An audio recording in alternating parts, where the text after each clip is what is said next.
Hello everyone, my name is Christian. Welcome back to Tekpon. Today we have a special guest, Cristobal, who is the CEO at Startup Wise, guys. Hello. Hey Christian, how are you? Fantastic. Very nice to have you on the podcast, and thank you for accepting this opportunity. Firstly, please tell us what is Startup Wise, guys. Yeah, well, I think Startup Wise Guys today is probably the most active accelerator in Europe and now Africa. Born in 2012, probably also the longest standing European-based accelerator with obviously always global ambitions.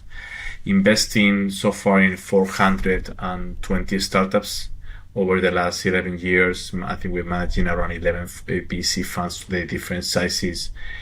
Focus and always investing very early on startups. We call ourselves first believers, but always that we accelerate, we invest, and then follow on in the good ones or in the ones that are performing better, but always supporting founders. We have this very founders-driven vision and culture. At the end of the day, things get impacted because we can work with amazing founders, right? So that's, I think, what we do. That's amazing. So 11 years, 11 funds, and 400 startups, something like that. Yeah, it's a good summary. Awesome. What are the main regions and verticals that you're looking at? Yeah, we started very much with a focus in Baltics and CEE. I would say during the first 6-7 years, 60-70% of our investments were probably Baltics, Turkey, and Ukraine. I think even until 2018-19. Then, the rest was a bit CEE mostly, but always some other countries. Today we have more than 60 nationalities among the founders. I would say apart from those 5 and the continued support of Central Eastern Europe, we've seen a lot of basically Italian and more Spanish and global also startups especially. And then in the last 2 years since we opened the African fund, there are about 20 investments in East and West Africa, English speaking. Verticals, we started with always B2B. Sometimes we do B2B to C, but B2B is kind of the core of what we do. Okay. And what we like. We started with SaaS, software as a service. Then we launched FinTech. Then we launched cyber. Then we launched sustainability with a focus on food tech and agri-tech. Then we basically are now launching PropTech, Web3, and then of course some of the regional specialization, right? And we also done extended reality, so virtual reality and other elements. There are really about 20-something investments in that field.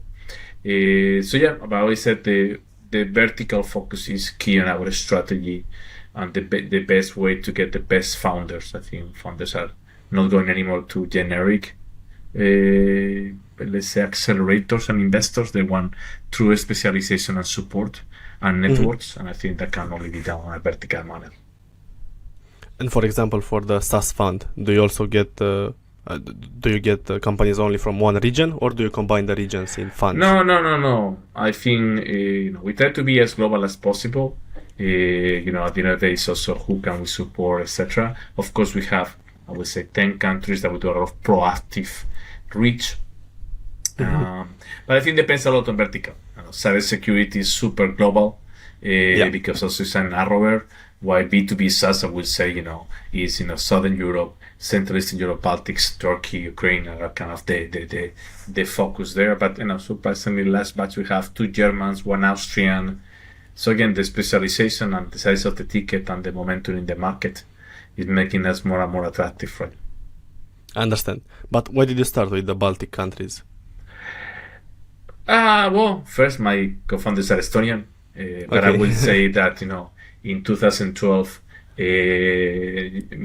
Basically there was a guy, Mr. Bradford, that was going around basically coming with his experience in London, going around Central Eastern Europe, Baltics, and telling people who wanted to listen that if you wanted to have a good country ecosystem development, you needed to have an accelerator. That was one of the key pieces of the puzzle, right? And I think when he, in fact, he passed by Lithuania. We started there. I was part of the team who started in Lithuania Startup Highway in the same year. And then he went to Estonia and Herty, my partner, co-founder, took basically the ball and put together a bit of support for the government, a number of entrepreneurs from the region, and created the first, let's say, SPV fund, which was kind of close to €1 million fund, 2012. So it's performing above 14x. So it's performing extremely well, but also proving that you need time, right? So I think that's Estonia. I think there was a momentum, which is probably Estonia was way because of the exits of Skype. There was more liquidity, there was more angel investors, there was more give back, probably being 3 to 4 years more advanced than any other country in the region, right? So I think that makes a lot of sense, right? In that. Very quickly with the whole e-residence, with the whole positioning as a digital country, it became an attractive country also for non-EU founders to enter the EU, register the companies there, their visas, etc. So altogether, even if it was in Estonia, it has a very international outlook, but it made a lot of sense, right? And it remained like that until 2017, that we opened the second city, right? So for the first 5 years, we were doing one batch more or less a year, all based in Tallinn. And from 2016, actually, we expanded first to Riga, tested, worked it out, then we did Lithuania, and then we had 6, 7 other cities over time. Thank you so much for sharing. And now, how many batches do you do a year? I think we do around 100 investments per year. Okay. So that would be something between, I would say, 10 to 12 batches, depending on the size, etc. But I think the last 2 years, we've done 100 investments per year. This year, we'll see we ended up between 80 to 100, depending if we have a couple of batches that we don't know yet if they're going to start in November or January. But anyway, our number right now is 100 investment a year. I think our system is prepared probably to be able to provide the same quality up to 200. But of course, we need to get the momentum on the funding, etc. But I would say we can do top quality investments at least with 100 of them for sure. Has the economic crisis affected you in any way? Well, it's affecting everyone, right? I think it has positive outlooks or positive impact and negative impact, right? So as with everybody else, it's been very difficult to raise money. Everybody, especially in this 2023, has been pushing discussions for later. I think the sentence was, let's talk in Q4. Was kind of the sentence that you keep hearing it, right? Especially the first 4 months. Then I think there was a bit of, okay, let's go. It's been more difficult for the startups also. Even startups with lots of good performance indicators, traction. Money was, I wouldn't say affected too much the valuations, but affected the speed and the size of the tickets. And the amount of work they have to do to be able to raise the rounds, and the time they need to wait to get them. At the same time, we kind of very clear that we needed to make sure that when we invested, companies will have at least 12 months run rate. So many times they will come with our investment, but they will also add some co-investments. And that kind of has made the profile of the startups a bit more advanced. The profile of the founders a bit more mature. So we have today, usually I would say 3 on the 20s, 3 guys on the 30s, 3 or 4 guys on the 40s, right? So I think that the maturity also of the founder is changing over time, and also tied up with having 60-70% of the batch being online, which means that even you have family obligations, etc. You can always be 6-7 weeks anywhere. But in the past, when it was 22 weeks, it was very demanding on their personal lives to do it, right? So I think that has also changed. But yeah, I think over time, like every other crisis, right? It will be It's for also good. an opportunity. And I think it's creating more solid businesses. I think everybody's understanding break even. I think the solidity of what people is building is there, right? But of course, when you're going through it, it's not a pleasant journey, right? And I will, as I told you, our system was already prepared this year to absorb probably 130, 140 investments, and because of the market, we have to, come down, let's say. It's a pity because, the startups are there, the quality is there, but you have the money you have, right? So it is. But again, we're building a lot of relationships. I truly think a lot of this, let's talk in Q4 is true. Maybe Q4, Q1, we're building long-term relationships. And even if it's taking us longer to raise the money than we expected and way more work, I think over time it will pay off, right? You mentioned the relationships. This is what the book is about, networking, but we'll talk about that later. I wanted to ask you first, why should investors choose Startup Wise, guys? Well, I think there is several reasons, right? I would say one is our track record shows that we've been able consistently to keep a 3x across any fund. Of course, with some of them, as I told you, we're in 13x, but in a way, it's not just a one-time lucky. That regardless of when we invest, the vintage, the vertical, we have some of the best performing funds in the region.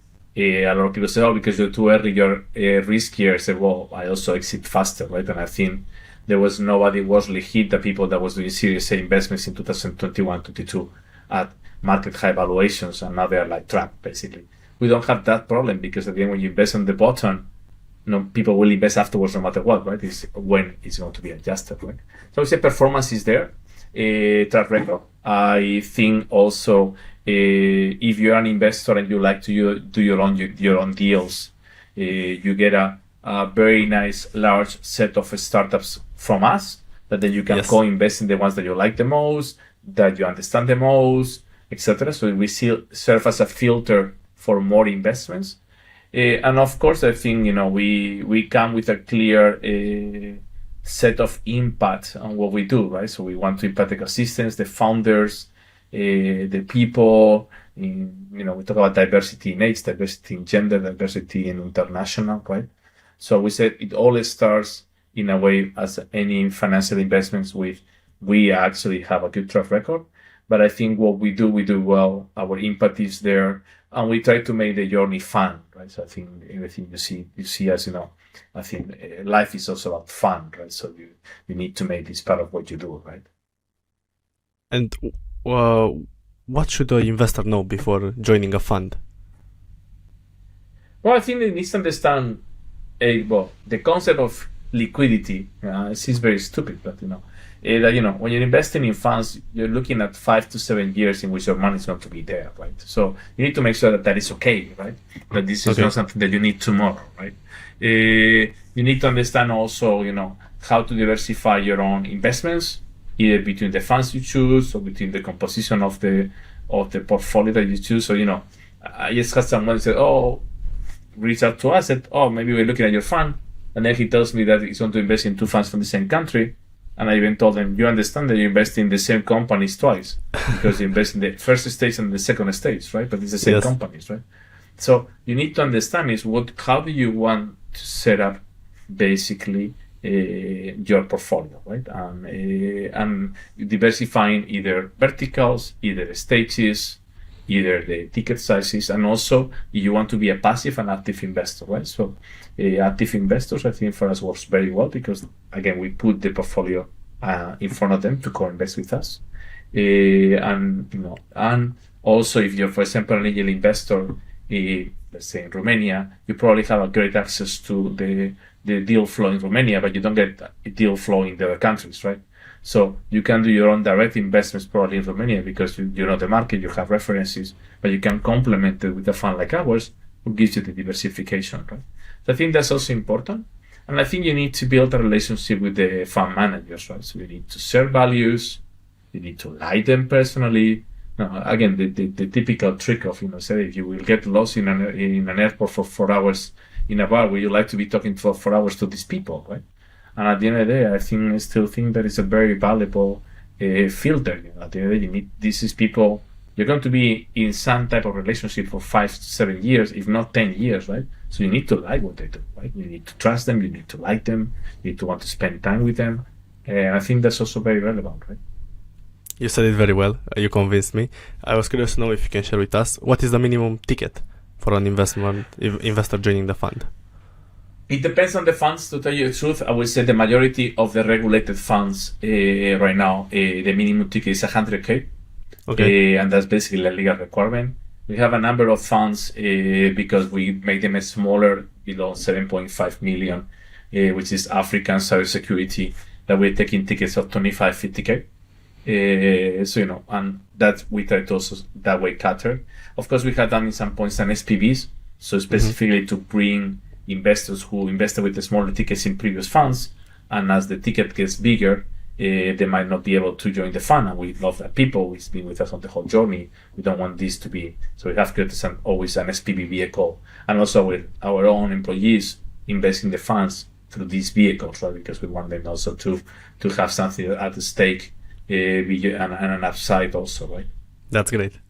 And on the other side, I'd love to know, why should founders choose Startup Wise, guys? How is it different from other accelerators? I think first we care, right? And I think, and we care in our model. So if you look at a VC, right, and then we can go to accelerator, but VC wins with the winners, right? So very quickly, within even sometimes 6-9 months, says, you're not performing too well, so that's it. Please send me a report, but don't bother me, right? Because the model is based on invest on 20, and 2 or 3 are going to be the winners, and that's it, right? I call our model the middle class, right? Because the high class takes care of itself. The top 10% will be invested by other funds who follow those guys, right? Yes. But it's the middle class that others will say, that will really work. So if you take that 50% and you are able to model 50% to perform, the financial returns is much more spread, but also those people are going to go back to their markets and be a role model, right? Finally, you have way many small startups. They exit at 5 million. You say, 5 million, that's a piece of crap. Well, that's a 10 to 20x if we invested early. And those guys will do it again, will do it better, will also put some money probably in the fund in ours, in some others, and will be, so I think that's very important. And I think that mentality that we transmit to founders, I think is very important. We care about, we said in our purpose, we want them to make international sustainable businesses, right? And by sustainable is things that can, over time, last it. Not just, of course, if there is sustainability impact, that's amazing. But sustainable means you don't need just funding to grow. You know how to create a business that can create on their own, right? And that's the mentality we teach and we coach in the accelerator, right? I think of course, I always say to people, I talk to their founders to see, I don't need to sell it, talk to others to see what they think. I am the CEO and I still dedicate 10 days in each accelerator. I go there, I do a marketing engineering sprint, I really get there because again, we want to know these people. I think most accelerators, once they start to lead the accelerator, is like, good luck. Yes. Let me know, right? And that's not the case for us. We continue, we do portfolio reporting, we continue reading the updates, we continue doing intros, we continue doing that. And when things are tough, I always have this saying, we made these videos always at the end of the accelerator. I said, hey, when things go wrong, call us, right? But when things go well, call us also. So don't forget that when, the ACL and the index invest on you, that we were the first one who believe on you, right? When nobody believed, we're the first believers. And, sometimes I get very bizarre when I see these funds that says, supported by ACL index. I said, why are you not putting our name? Well, we're not good enough now. The other side more are fancier, right? Yes. And there's a level of recognition in Europe. This is that it's not cool to be an accelerator or whatever. And to me, it's the most amazing job and the most amazing impact that we have. And to me, is this, and then trying to personalize. Of course, we have a program and it has standards, but we try to personalize. I always said, we want to be the largest boutique accelerator in the world, right? Means, the biggest volume, but always knowing who are the founders, how can we support them, what's the business, at least having one GP and a managing director who can dedicate time to them individually and make them grow not only as a company, but as leaders. We help founders, become entrepreneurs. And that is because there is a personal evolution, a leadership evolution in those founders, right? I love your mindset. I super appreciate it. Thank you so much. I love to know the most important trait for a founder, in your opinion. So, there is different points. I would say resilience is the word that comes lately a lot. I think it's because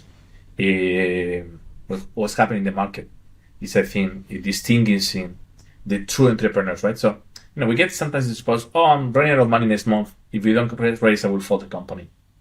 It's sad to do that, right? And I understand at some point you might have to fold the company, right? But at 2 times I said, I don't have any money, I will find solutions, right? And of course, maybe you try 5-6 times. And so one thing is you don't quit because you don't have money. You quit because there is no product market fit. You pivot 3 times and you realize this is not working. This isn't. But you don't quit because you don't have money, right? So that resilience, that persistence to me is fundamental. And a trait that is related to that is probably that is people that is purpose driven, right? So there is a very, very inner core need of what they're doing. So they understand the why, right? And doing this because something in a way matters for them. And matters way beyond money, matters way beyond ego, way beyond recognition, right? It's, I want to solve this problem. I'm passionate about this one, right? So you put these things together, passion, persistence, resilience, I think makes the cocktail on these 3, right? Amazing. I want to add something here. When I signed the contract shares for Tekpon, me and Alex were in a room and he told me, Christian, I promise you that even if the car crashes into me, I'll still continue doing Tekpon because I love what I do. I don't care about money. I'm passionate. I'll never give up. And I don't say just as a motivation to get you on board, but it's true. And no matter what challenges we face, we'll still continue and go on and try to solve it. And in the end, we'll find a solution. So I love that mindset. Yeah. I always say that, I always talk to my other partner. We've been many summers in tough situations, and we says, we'll find a solution. And we always have a solution, right? It's just, how much hair you're going to lose on finding the solution and how much sleep you're going to lose finding the solution. But I think also as, call it getting older or being wiser, I think you also try to relativize the issues, right? And you realize, most of them, they're solvable. Of course, sometimes you have to delay payments. Think the entrepreneur does, right? Take from one account, put it in another one, recycle, move it, etc. And you cannot feel bad about it. That's what it is, right? And we'll get out of it, right? And the key reason is because you're doing it for the right reason. You're not doing it to trick the system or to cheat yourself. Yes. For the truth. It's because you want to find a solution because, again, you want to succeed. And you want to succeed bringing your people with you, because I think this is a key thing usually you find in most of the entrepreneurs. The team is fundamental part of the team matters more than almost themselves, right? And I used to say when there is salary delays, we get paid at least. The book that says, CEOs eat lunch last, right? And I don't know if CEOs founders, but it's true. Yes. I remember my kids saying, the boss at the CEO, so you do what you don't serve anyone. I said, no, the opposite. We serve everyone because we serve our customers, we serve our employees, we serve our stakeholders. We're there to serve, right? And I think it's very important to understand this, right? Exactly. There's also a book called Leaders Eat Last. I love it. It's fantastic. Mm-hmm. You should check it out. I love to dive into building the team, but before that, I have one more question regarding founders. What do you think are the top 3 mistakes that they do, the most common mistakes? I think is not developing the co-founders relationship deep enough before launching the product, right? What I mean is that you need to build a company, not build the product.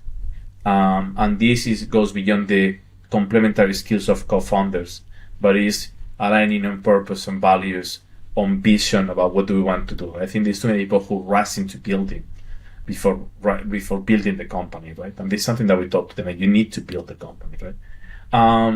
The second one is I think they lie to themselves too often, right? I think people create expectations that are not real, right? And this is going to happen, and then this is going to happen, this is going to happen. And the moment one falls, everything falls, right? So I think it's about setting expectations, right? And one of them is specifically funding, right? It's about, I love this. I'm going to go full time when I get funding. And I said, so I have to believe before you do it because you only do it with money. So how can you? Sorry, but how can you think you can work like this, right? So I think that's the second one. And the third one, it's probably not enough data, right? It's always making assumptions without enough data, and specifically data from from customers, right? From users, right? Farid, one of my cyber GPs, always says, as we have this traction, we have this sales. Do you know why the customers are buying your product? Oh, I said, no. I'm not asking you to make an assumption. Are you asking them why are they buying your product and not buying another product, right? And it's amazing how many of them they even ask, right? So I think is you need to leverage data. I think there is too many assumptions made out of assumptions. And I think there is a need for way more market research, customer asking constantly. So I think I see this mistake made very, very often. And maybe allow me to follow you asked for 3, is thinking that past success is going to be future success. And meaning from, let's talk about funding rounds, but just to give you. Yes. You did very well to get to pre-seed. Oh, now I have the same recipe for the seed round. I said, no. Now you have a different company, right? You have different growth levels, you have different amount of employees, you have different processes, you have different tools. And then you get to Series A, and you're reinventing again the company, right? Because to keep it growing at that rate, everything needs to change, right? And to me, this is one of the biggest surprises. I was like, past success doesn't ensure anything. Just ensure that you were good at the previous stage. You need to prove now that you are good. Or if you're not good, that you put the right people to do it rightly. And you're also able to step on the side if that's the case, right?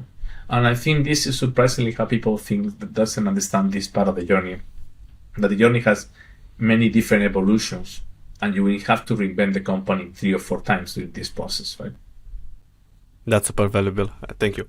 What are the top 3 most successful investment made by Startup Boys, guys? I think we can talk a little about one. So Ready Player Me, who is today very much into I think probably will reach a unicorn status next year. I think it's an amazing story of 3 kids on 17 years old that basically we're talking about virtual reality in 2017 right now. Sorry, 2015. Wow. People, what is virtual reality, right? Today, it's right? It's amazing, etc. And they were bankrupt basically 5 out of the first 5 years. And there was always something that they reinvented the people 3 times, etc. Of course, they were very young. But to me, it's an amazing story.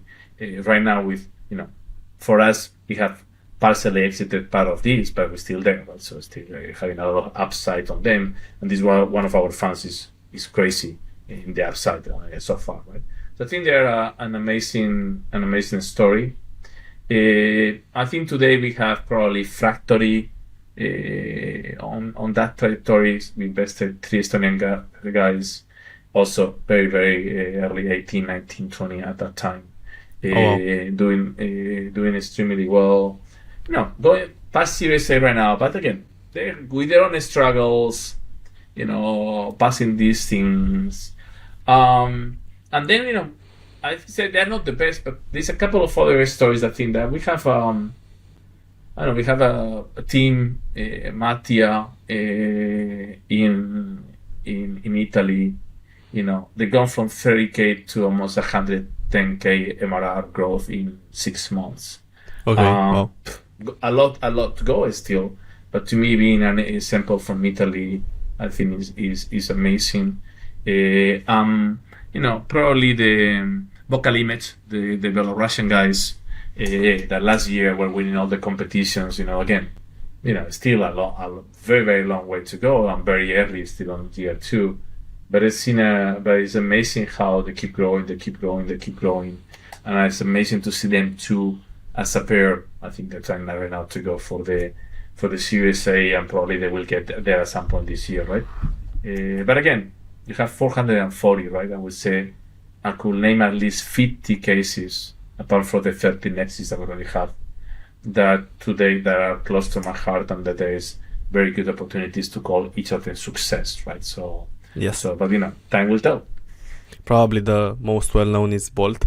Why did you decide to invest in Bolt? Well, we did an accelerated Bolt. We invested a bit later on them. We knew the founders very well. There was an opportunity through a secondary to enter into them. They were already a unicorn when we invested, but we saw that they could be 6-7 times. Today I think we're doing 7x still on them, even if we invested as a unicorn. One of our venture partners is actually the number 2 in the company now. So we knew the caliber of the people that they keep hiring, that the brothers keep hiring, to grow. Right? And to me, that's and they always have a super smart strategy overall, right? And so it's been surprising how smart their strategy is and the different evolutions, right? Now, more on the team side, I'd love to know how big is your team, your total team, and how did you build it from scratch?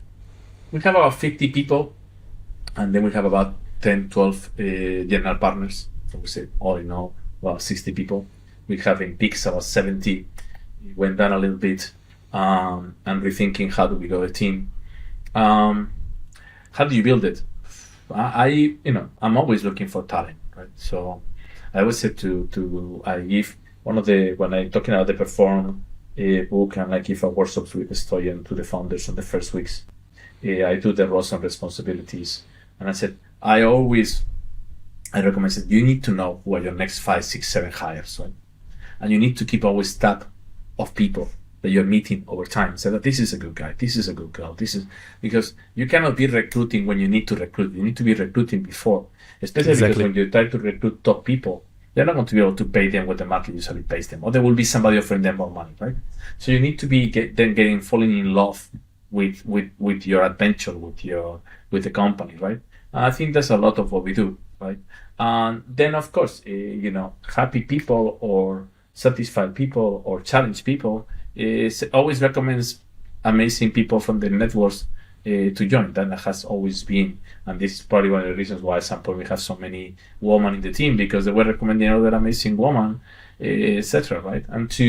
But we also really spend time on culture, basically fit, right? So understanding that there is a culture fit with everybody. That's why it's very important to bring people early on, maybe do projects, invite them to events, mentor, coach. That's why we have so many coffees, right? And probably talk about more about this one. I always having coffees, right? I always tell people, you have a coffee with me, we'll hire you. Just don't know when, right? But again, I was talking to, I was in this Junior Achievement Conference, and this guy comes to talk to me. He said, how do you do this? How do you hire? And I said, I'm always keeping on top of these young people. I met my right hand. I think we talk about the story. You met Billy.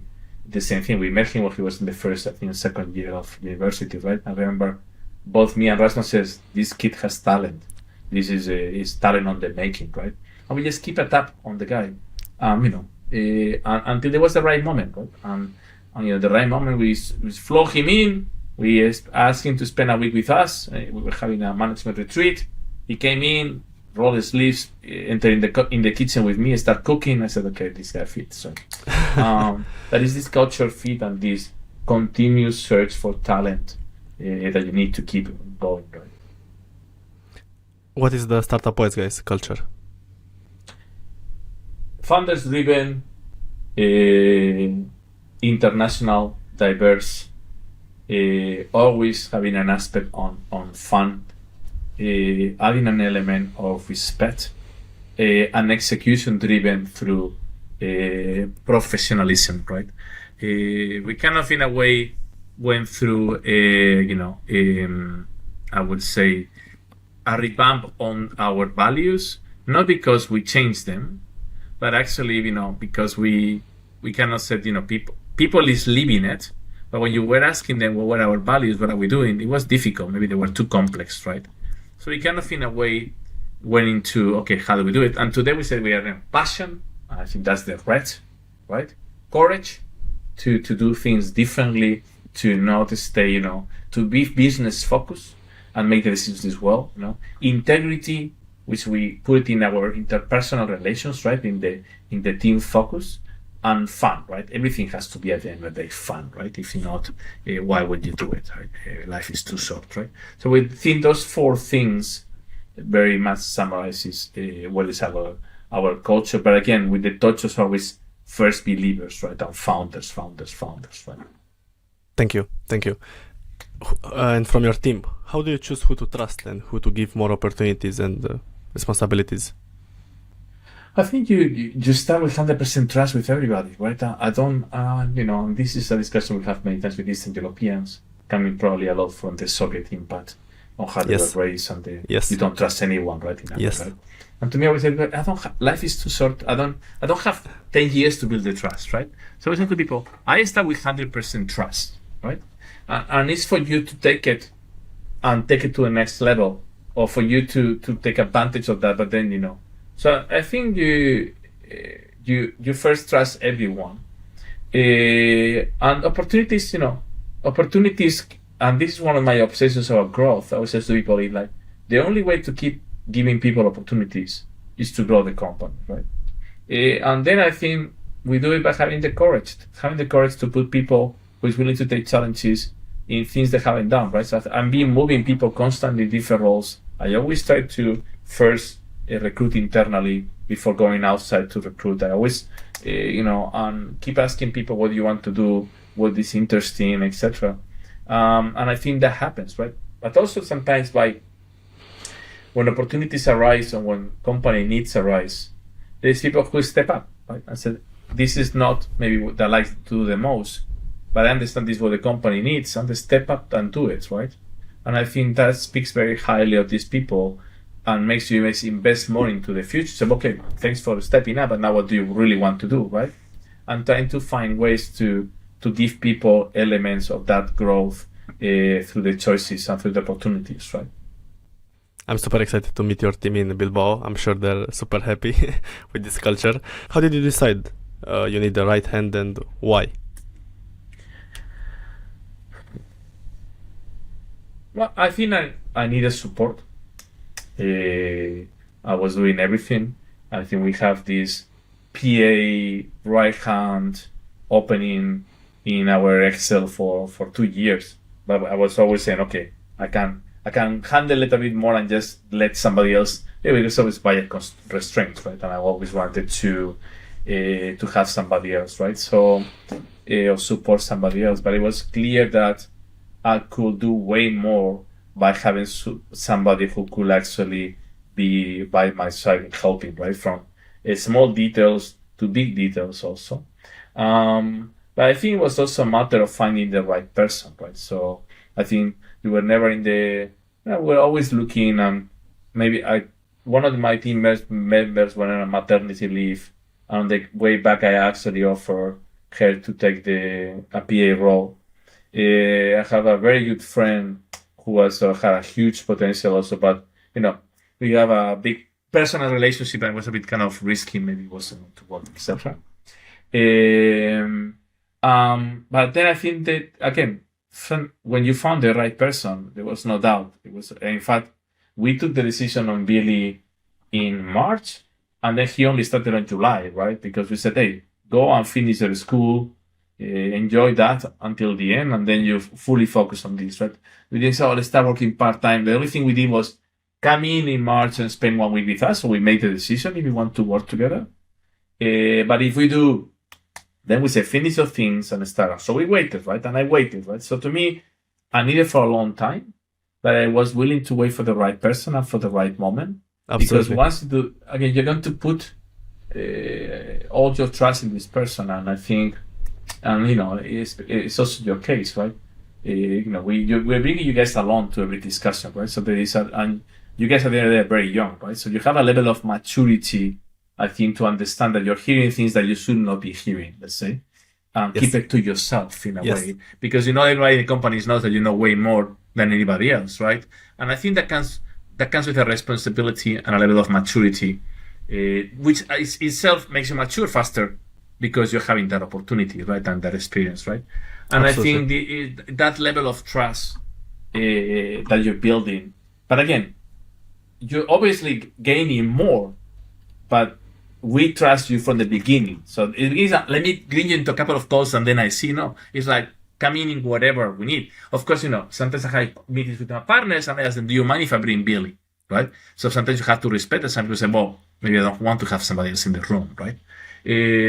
But it's never coming from me that I'm going to limit the exposure, right? So I think it's finding the right person, the right time, and put all the elements there. And there was something that I always told Billy, it's like, I will bring you with me to many things, but I also will giving you a specific projects that you feel that you own them, right?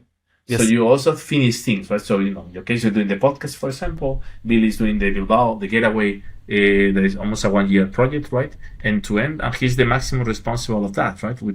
It comes with accountability, ownership and accountability, right? But I think is managing to see these end to end things that also give you this sense of achievement, right? That I think is very important, right? Wonderful, amazing, fantastic. How big is the Startup Wise Guys network, and why is it so important for you guys? Well, it's 440 startups. It's about 800 founders. 500 mentors in total, 100 coaches that we use right now. I know, hundreds of LPs. I think the network is everything, right? At the end of the day, I remember there was a good friend of mine who was running Bilbao, a guy called Patrick Morg. His father was one of the top guys in PepsiCo for years, has an amphi with his father's name on it, right? He's Belgian, but because his father keep moving to country, speaks 5 languages, 6 languages. And at some point, he became the CMO of Google Play. That's he kind of claim to fame, let's say. But he's a motivational speaker. And he was saying the other day, is MBA a thing of the past, right? And the one thing that says that some MBAs are worth it is because of the network, right?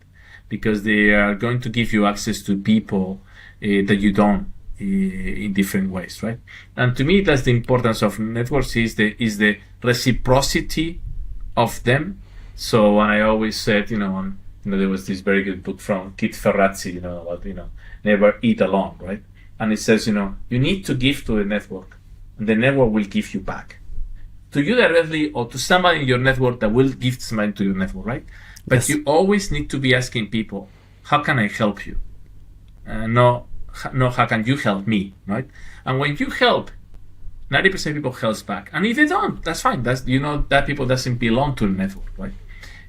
And to me, this is the power of networks, right? And I think this is what we do, the getaway, because obviously, it's okay to send emails and to be connected. But when people make those personal connections, the level in which afterwards they're willing to go the extra mile, when they are giving, hey, can you do me an intro, and you're loaded, but you put the time of quality to make that intro, to follow up in that intro, right? That comes for the power of network. Right? So to me, and I don't think there is in Eastern Europe, Central Eastern Europe, Baltics, such a powerful network. I think if you look at the US, if you look at the UK, you look at Europe with INSEAD, with LBS, with IMD, there's some of these very powerful, maybe even Bocconi, but Mauritania, but still powerful networks. But if you look at, there was not this kind of Eastern European business schools, right? So I think, and these countries, because of where they're coming from, right? There was not this long tradition. So I think building this network like this alumni network like is a fundamental value. And I always say to people, like, you don't appreciate this, and probably you don't. Now you're looking about the brand and you're looking about investment, but this might be 10 years down the line the most powerful thing you got, right? And I think, by the way, I think we're 25% of the value extraction that we have in the networks. I think we haven't started, and I think we haven't even figured out how to give. Yeah, well, I think for example, the intros to venture capital firms, right? I think that we do well. We developing long-term relationships. People appreciate it, etc. But I think the rest we haven't crafted yet, right? And I think we will have over time this, right? What would be your best piece of advice for a founder looking to build their network, his network? Give to others. Yes. Understand what you can do for others instead of what you can do for yourself, right? So I think it's being very clear about what you give and what you need, right? So I think I want some intros. And I said, intros of what? What do you mean by intros? Intros from banks. Who in the bank? From where? How? But are you clear, right? So to me, it's about being very clear about what you can give. It's about be generous with the network, and then be very clear of what you want or what you need, and have a plan. So how to get there, right? So again, I don't like funding as an example overall, but I say, hey, I need to do Series A funding in 18 months. So you need to start today working on making those relationships, being connected with key people in that country, in those firms, in their portfolio for those companies, right? Because you cannot do it when time comes. You have to do the work before, right? So to me, it's also this planning capability is also very important, right? This is the first thing that Alex taught me to give to others, and I was shocked because before I thought, watching the internet, I thought that the most successful people were the egotistical ones who only kept things to himself, and he told me, no, the most successful people are those who help others without expectations, and of course, it will come back for them, but yeah, there is this famous line said, oh, can you do me an intro to this very famous guy? Yes. You know, it's like, oh, I'm keeping that for me. And I see that so many times, right? So no, because if you do that intro to that guy, and that guy said, "Oh, that intro you made me do, those guys were excellent. You know, I really love the conversation." He said, "They will want more, right?" So to me, it's also your capacity to know the people in your network, to know what they like, what they value, what they can give, right? So to me, it's about you need to make deeper connections, right? And deeper connections need time, right? And to me, an understanding, right? So, you know, I'm always surprised how many times I meet some of my founders and say, fuck, I still don't know their family, right? So I was with one of my founders that, you know, we've been working now for 4 years almost. He's probably successful, 600K, 700K MRR. It's been rough, boom, but, you know, hey, the guy's very close to make 10 million AIR, so, hey, kudos. Okay. And somehow I didn't know how many kids he had. And in fact, you know, he's divorced. The first 2 kids live in Spain, of all places. Oh my God, you know, I didn't even know that. The third one, and we were talking about his family setup, etc. But again, it all started by asking, hey, how many kids you have, or where do they live? You need to care, right? So you're not in that meeting to get something out of him. You're there because you like the person. You want to know the person, right? And when you don't know these things, you know, it goes, I think, a long way, right? Where you say, I saw a picture of your kid, I saw you graduated, wow, congratulations, blah, blah, blah. Like, you deeply care. And you know, most people, this is families, hobbies, it's passions, right? And you really understand these things. I think it goes a long way to make these deeper connections, right?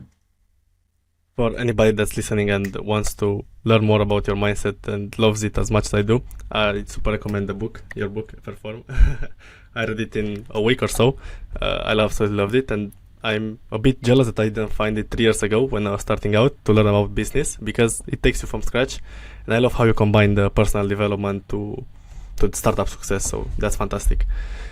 That's I love good. to hear. Good to know we're doing an update, so hopefully before Christmas we have the new book plus we basically launching the new book that is related to this one, but it's basically kind of a standalone book. But at the same time, we are updating this one because it's now 4 years. So I think there's a lot of examples that can be updated. The world has changed a little bit with remote. So while we keep, I would say, the presentations that we do, the material that we do up to date, I think the book, little by little, is getting a bit outdated, right? So on the examples, on the things, on the companies. So we're going to make an effort to put it back into action and then, you know, refresh it a little bit. And then, you know, as I said, they launch the new book and within a month or two, make a Christmas bundle with them together, right? So that's kind of the plan right now. Super excited for that. I have 2 questions left. Firstly, I love to hear how you started your career, basically your whole story. But yeah, well, yeah, no. I think I always wanted to be a basketball player. Let's put it this way. And I always wanted to do international business. Somehow, I think there was only 1 year that I thought I maybe doing mathematics, but because it was related to IT and it was kind of IT was kind of the beginning of the whole thing, right? So always kind of IT technology was always interesting. So to me, this was kind of the 2 things I think drove the whole thing, right? So I played basketball. I went to the US to play basketball. I played basketball professionally, but it was very clear to me that, you know, I'm not too tall. So there will be some time that it will be a roof of how far, unless I was super lucky to be always in the right place at the right time, which usually is never the case, right? At some point you are not. So to me, it was this idea about, you know, international. So I joined Accenture. It was called Anderson Consulting at the time. Because, you know, I thought it was a very good work ethics. It was international mindset. It was related to technology, right? I always wanted to do an MBA.